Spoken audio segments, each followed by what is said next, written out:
When I was a child, my dad drove me and my brothers into the wilderness and then left us there, leaving us to find our own way home. Did your parents employ any similarly questionable parenting techniques, thinking it would teach you a life lesson?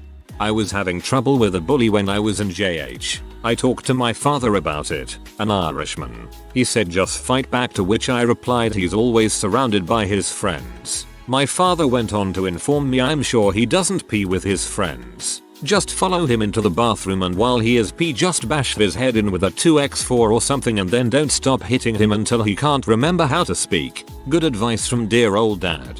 Remind me not to pee off your dad.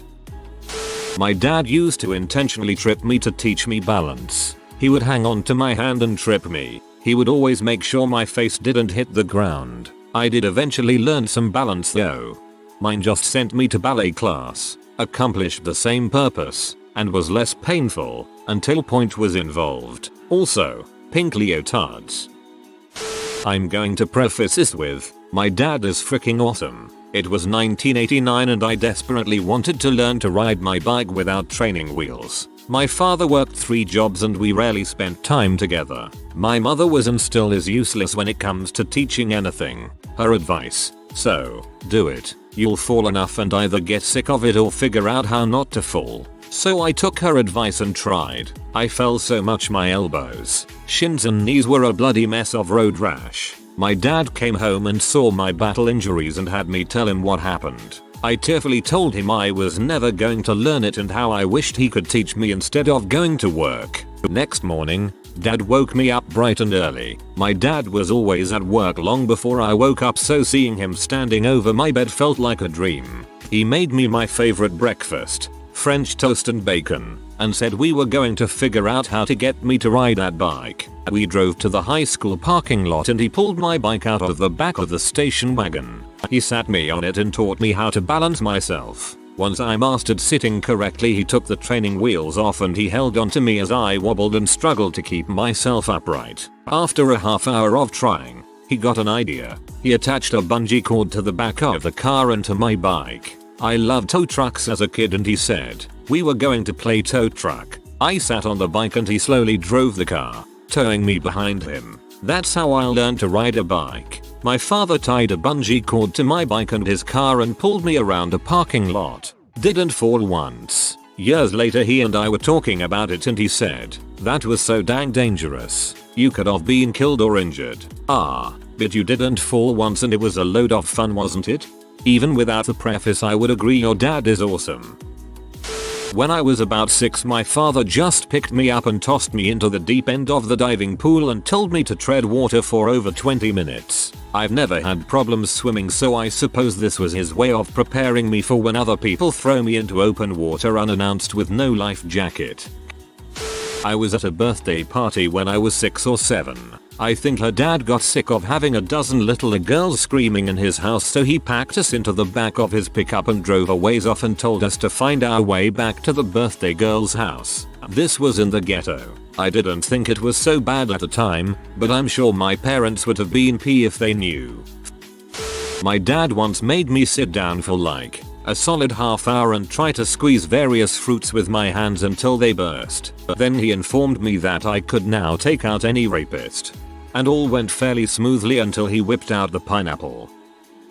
Here's one from my grandfather. When he was about 7 years old, growing up in rural Canada, his father asked him to come out into the woods with him to get some firewood. Off they went, my great-grandfather with his axe, and my young grandfather in tow. At some point they reach a clearing where the wood would be chopped. There was a large, flat stump for said chopping. It was there that my great-grandfather informed his son that the family could no longer afford him, and if he could just kneel down and lay his head on the chopping stump to be lopped off. In tears, my grandfather complied. His father raised the axe high and promptly burst into laughter as he continued to chop his head off.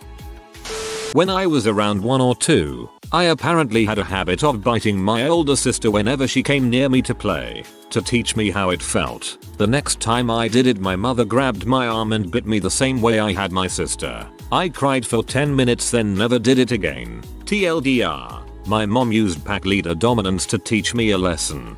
This is actually a common way to solve biting problems with kids. Sometimes you just have to teach them what it feels like.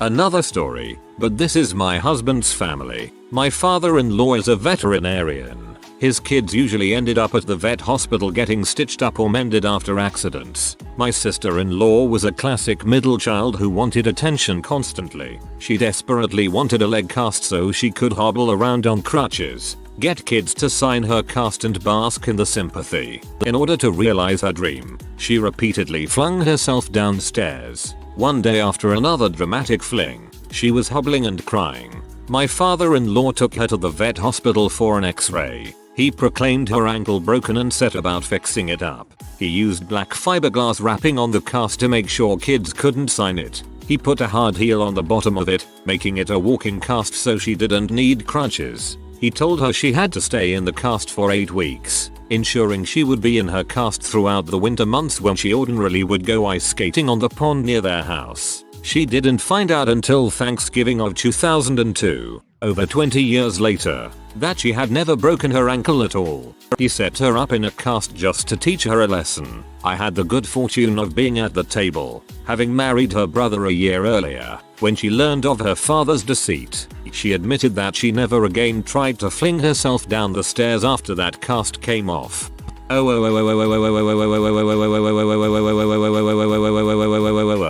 That's not questionable. That's hilariously evil.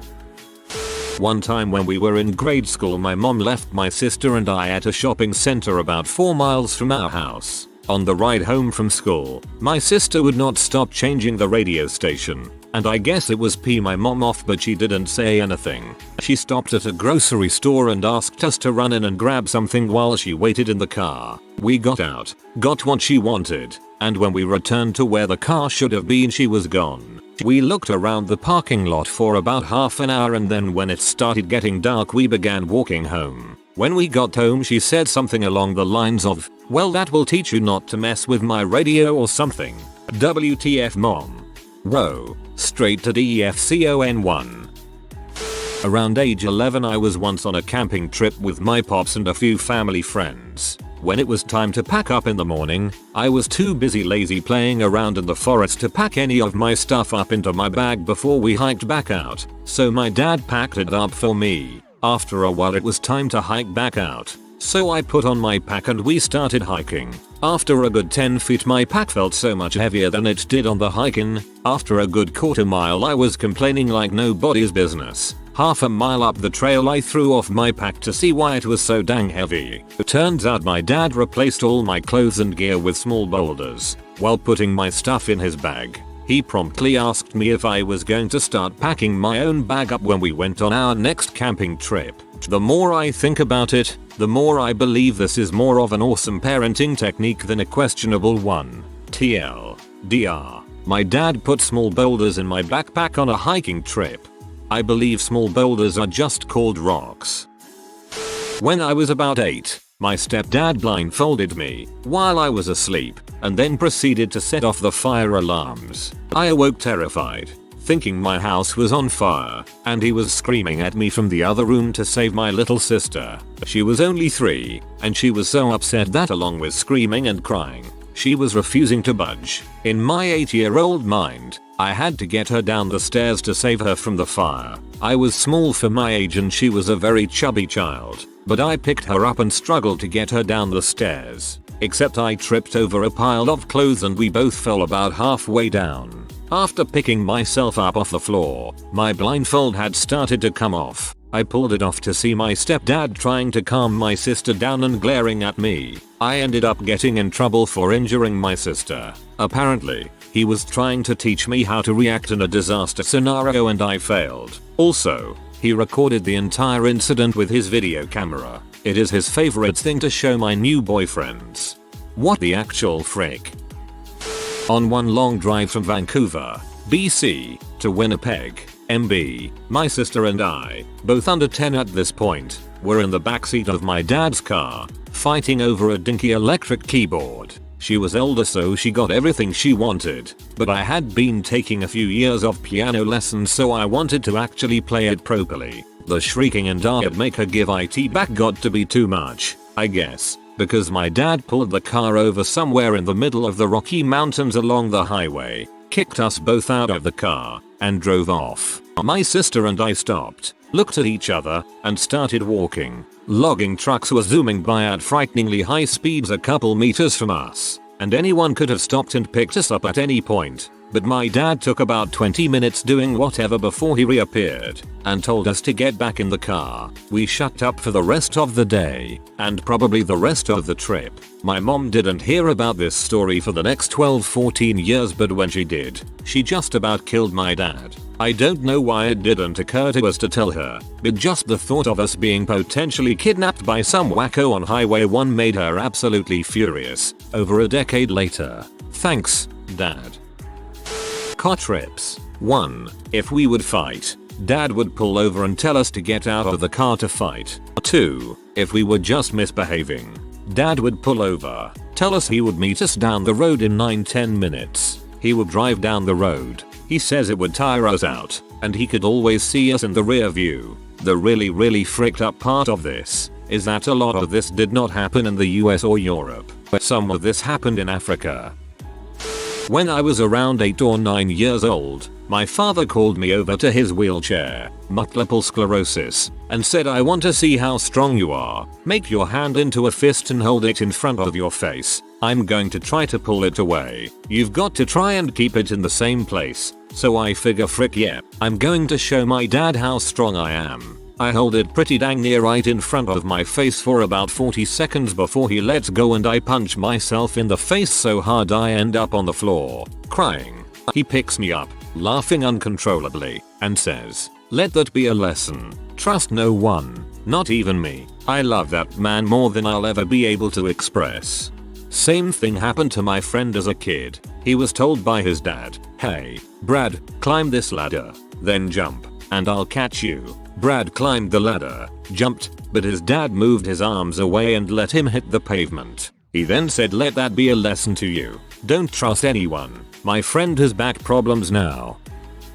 When I was an older teenager, 15 plus, my dad would offer to fight me when I got in trouble, instead of whatever punishment I was supposed to get. If I won, I wasn't in trouble, and if I lost, he would kick my butt. He was also fond of telling me that in life, it's not the strongest or the smartest who wins, it's the most ruthless. I think he was disappointed that I didn't become a supervillain.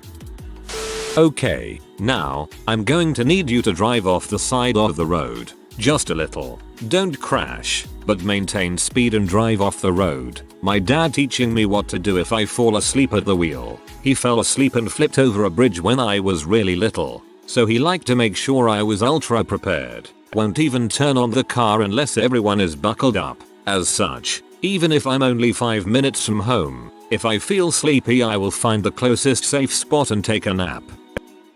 Starting in 2nd grade, my parents didn't pay for my school lunches. They didn't provide food at home either, my clothes, or my toiletries. They did this because they wanted me to learn financial responsibility, so they gave me $30 a month. Trust me, there was much more they didn't pay for. Needless to say, I wasn't very good at spending my money. I didn't eat lunch for the longest time and my clothes became ragged and I started wearing my brother's clothes. Also being 8, when I ran out of shampoo, I usually just didn't shower for a while. My father made well over $250,000 a year. We got reported to child services for neglect. Nothing really went through, but they told me parents they needed to provide more and they'd drop everything. We moved from Oregon to Florida because family members, teachers, and some people at our community were butting in saying they needed to take care of us. My parents were starting to get annoyed. My mother had died and this was all about of our stepmother's teaching technique. She had 2 separate closets for clothes.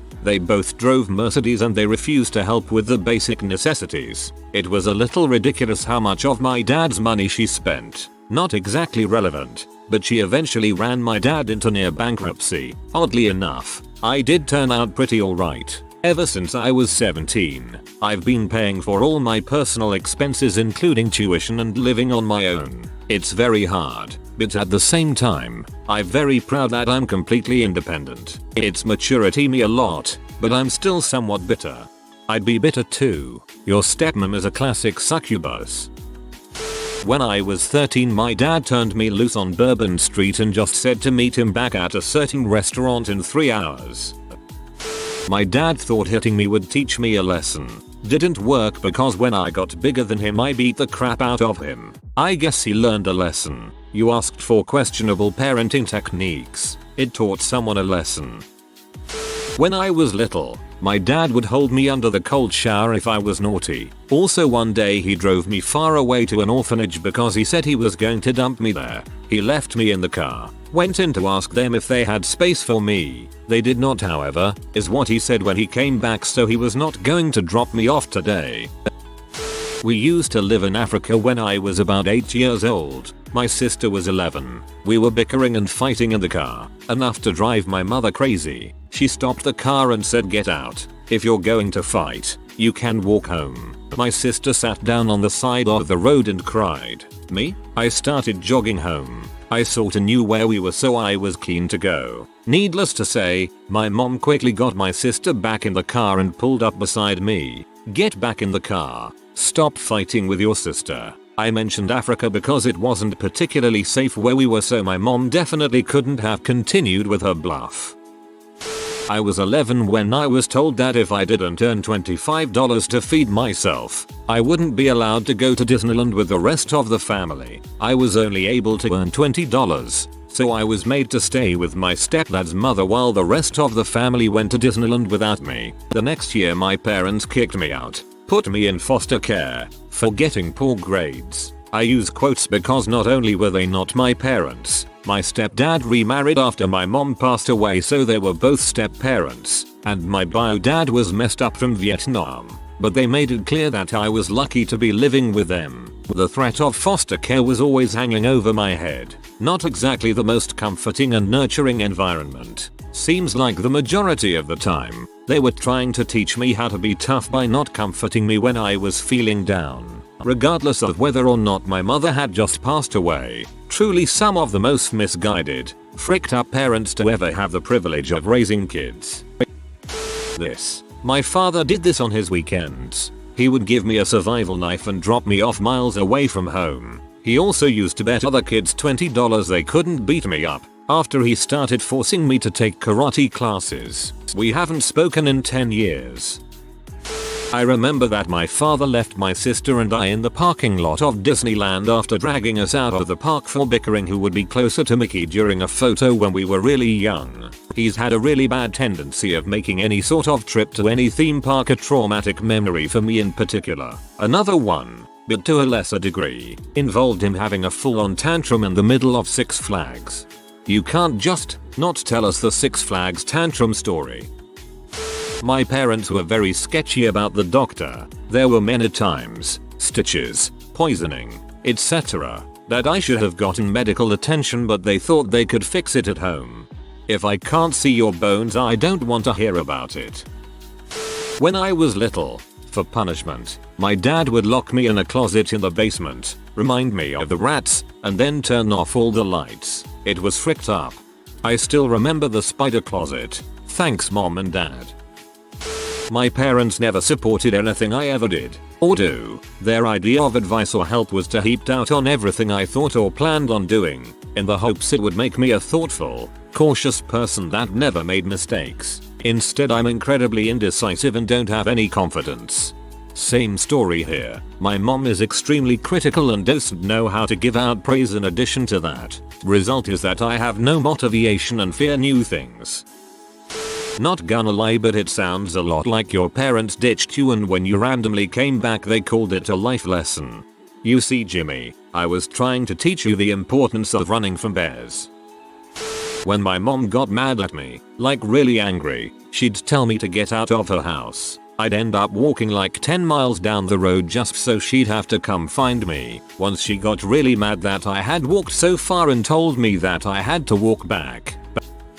I grew up on a property which was 200 acres of forestry bushland, rural Australia. As kids we loved to explore, but I doubt we were familiar with more than the 20 acres immediately surrounding where our house was. The rest of the property was steep hills and uncleared bushland that was of little interest to us. The outer edges of the property were only accessible by one road which did not link up to our house. Therefore it took around an hour to drive to certain points as we had to take the long way. When I was maybe 10 years old, my father drove myself, my two brothers, ages 8 and 11, and our dog to a remote, unfamiliar place at the edge of our property, then told us to find our way home. We had not paid any attention on the drive and had absolutely no idea which way to go. We knew downhill seemed right, but couldn't tell whether we needed to go left or right. We had no food or water and phones weren't even a thing. We chose a random direction and started walking, and tried to make it into a fun game by pretending to be Aragorn, Legolas and Gimli hunting orcs, and our dog was Smeagol. After walking for what seemed like days, we heard our dog barking at something up ahead, and she had found 2 other sheep dogs. We knew someone must have been nearby, and sure enough a bearded, middle-aged farmer emerged out of the bushland. He yelled at us for trespassing for a bit. We'd wandered into neighboring farm before we explained our situation, and we found out he was the son of our neighbors. He pointed us in the right direction and within half an hour we were in familiar territory. I remember running crying to mum as soon as we got inside and feeling ultimately betrayed when we found out that she'd supported dad's decision to abandon us in the wild. Dad still thinks it was a good idea and that we learnt valuable life lessons. But ultimately I don't think we did, because I still have a terrible sense of direction and my brothers tend to spend the majority of their lives indoors playing computer games instead of utilizing their survival skills in the wild. Reminds me of the fairy tale where the father left the boy and girl alone in the forest since the family didn't have enough food to feed everyone through the winter. They weren't meant to find their way home, but to die. Asked my dad for an original PlayStation when they had just come out. He replied, "Sure, let's go," and then he took me to McDonald's and got me an application. The severity of this is entirely dependent on your age at the time. We were sitting around a bonfire out at a lake with family and friends on our one vacation. I was chasing my cousins around and we were having a good time. When my dad stops me, he pulls me closer and says, "Hey, step on those embers for me." I was barefoot and I said, "No, it'll burn me." He said, "Nah, they're too small, you won't even feel it." I again protested, but he reassured me that they couldn't hurt me. So I did it and I screamed for hours afterwards, more from the feeling of betrayal than from pain. I decided that day never to trust a dang thing my dad said. My dad built our house when I was about 6. As part of the building process, a large pit was dug, I assume for trash disposal. Late 70s. Over the months of construction it filled with water. Dad decided I should learn to swim by tossing me in once. I assume he'd have come in after me if I hadn't figured it out. Nice. Chuck your kid into a rainwater filled trash heap. Say hello to tetanus. In my blue collar family, my father and mother paid my sister and I early on to do things like paint or clean, on top of our regular chores, in order to instill a sense of financial responsibility and work ethic in us. This leads me to the example of the massive 3-day, 200-person 4th of July party and camp out held on a family friend's property each year, in which my father would pay all the kids a penny for each cigarette butt they picked up off of the ground and threw in the trash. I distinctly remember cashing out one day, walking to the nearest 7-Eleven and buying a 6-pack of root beer and a couple of canisters of whipped cream. Approx. $10 1,000 something cigarette butts. Totally character building experience. I love my dad. If you are new to the channel, you can subscribe. I publish new videos every day. Until then, check another video.